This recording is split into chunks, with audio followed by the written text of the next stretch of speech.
Bismillahirrahmanirrahim. Assalamu alaikum to all our viewers. This is our educational channel Learning Biology Online. I am Dr. Asad, and in this lecture we will discuss another very important phylum of kingdom fungi, also known as the recyclers. The phylum is the Basidiomycetes. So by the end of this lecture you will be able to understand what are basidiomycetes, specifically what are their characteristic features, how reproduction occurs within them, and then we will also describe the mechanisms of sexual and asexual reproduction in case of basidiomycetes. So the Basidiomycetes, these are the fungi that belong to the phylum of Basidiomycota. They are also known as the club fungi because of their club shaped structure. तो structural component को भी अभी हम diagrammatically revisit करेंगे on our upcoming slide. इसके अलावा जो इनके फीचर्स हैं वो ये हैं कि they are a good source of edible fungi, along with some of them even behaving as plant pathogens, specifically the rust and smuts. ठीक है, इसके अलावा और भी different types of pathogens होते हैं, जैसे कि puff balls हैं, bracket fungi हैं, but rust and smuts they are often causing infection within the crops of wheat and other plants as well.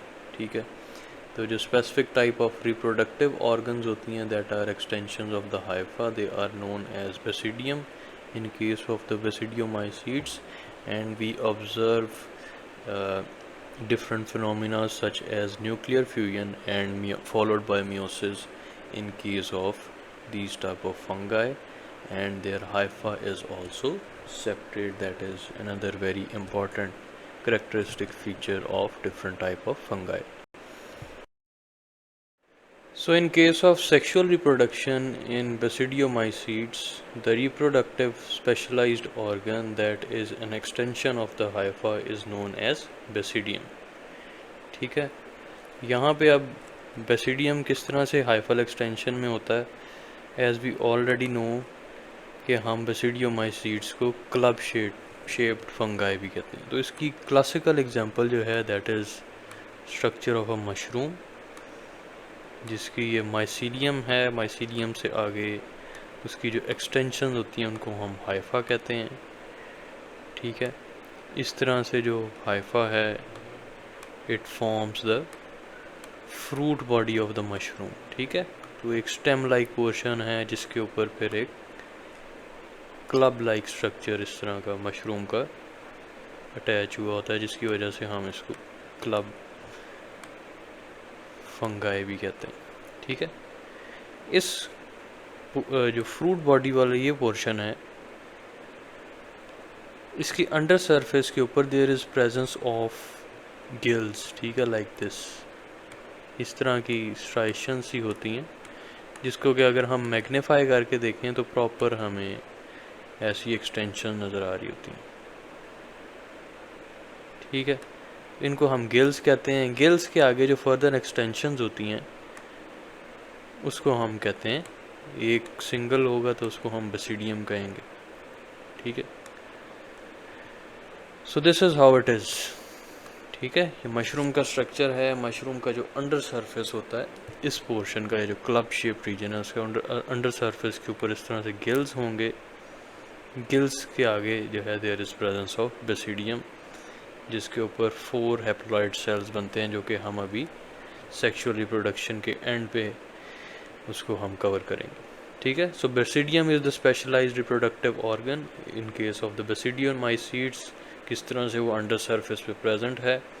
What is going to happen, first of all the male and female gametes they are going to combine, exchange their hyphal portions that are the basidia, जिसकी वजह से क्या होगा कि sales जो हैं वो आपस में फ्यूज़ कर जाएंगे. इस प्रोसेस को हम कहते हैं प्लाज्मोगेमी. ठीक है, इसके बाद जो हमारे पास हाइफा आते हैं दे कंसिस्ट ऑफ 2 न्यूक्लियाई, जिसकी वजह से हम उसको एक बायन्यूक्लिएट सेल भी कह सकते हैं, या डाइकैरियोटिक सेल का भी हम उसको नाम देते हैं. ठीक है, इसके बाद क्या होता है कि once binucleated cells are present within the hypha, what is going to happen, their nuclei is going to fuse, ठीक है। इस प्रोसेस को हम कहते हैं कैरियोगेमी, जिसमें क्या होता है कि जब दो न्यूक्लियाई फ्यूज़ कर जाएंगे तो now one cell has double the number of chromosomes, ठीक है। तो उसको उस वक्त हम डिप्लॉयड सेल भी कह सकते हैं, once the nuclei they have fuse together.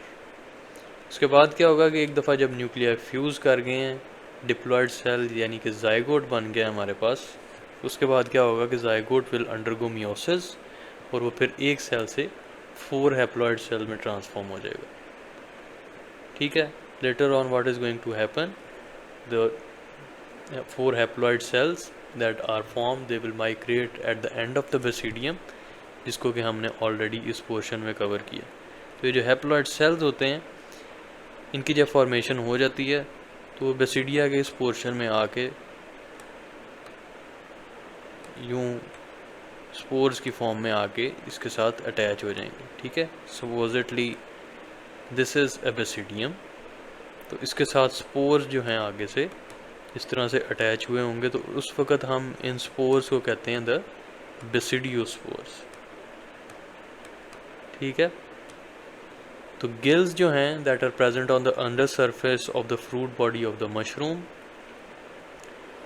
They consist of the basidium. So this is one of the basidial structure, जिसके साथ जब एक दफ़ा रिप्रोडक्टिव मैकेनिज़्म हो जाता है तो हाइफा से ये जो स्पोर्स हैं ये ट्रैवल करते हैं at the end of the basidium, and then this basidium has 4 basidiospores present over here, ठीक है। तो अब क्या होगा कि थ्रू इन स्पोर्स ने आगे जाके जब जर्मिनेट करना होता है तो थ्रू यहाँ से ये कट ऑफ होंगे और through different mechanism now they can spread from one place to another and they will germinate wherever they find the favorable environment.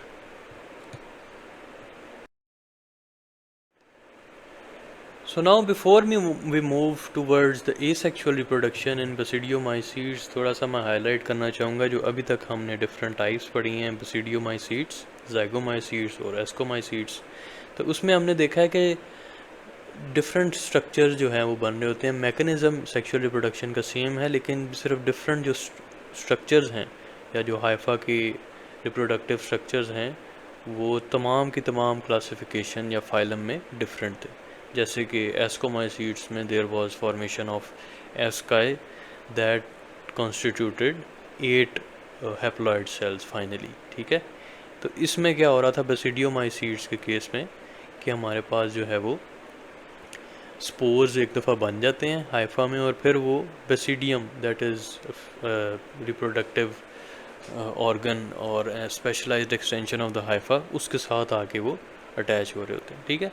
तो इस तरह से इसी वजह से हमने जाइगोमाइसीट, एस्कोमाइसीट्स, बेसिडियोमाइसीट्स, ठीक है, एंड ऑल्सो द ड्यूटेरोमाइसीट्स, इनको डिफरेंट रिप्रोडक्टिव मैकेनिज़्म और डिफरेंट जो स्ट्रक्चर्स बनते हैं that are involve in reproduction in different type of fungi, उनको उस बेस के ऊपर हमने डिफरेंटली डिफरेंट फाइलम्स में क्लासिफाई किया हुआ है under the kingdom of the fungi. Asexual reproduction की अगर हम बात करें in case of the basidiomycetes तो 3 टाइप्स की एग्जिस्ट करती है, थ्रू स्पोर्स भी, थ्रू बडिंग भी और थ्रू ऑब्वियसली जो बेसिडियोस्पोर्स बने हैं, ठीक है, वो भी क्या कर सकते हैं, एक दफ़ा जब बेसिडियम के साथ बेसिडियोस्पोर्स अटैच हो गए हैं तो वो वहाँ से कट ऑफ होके जो है वो स्प्रेड कर सकते हैं। So that is also one of the mechanism of asexual reproduction.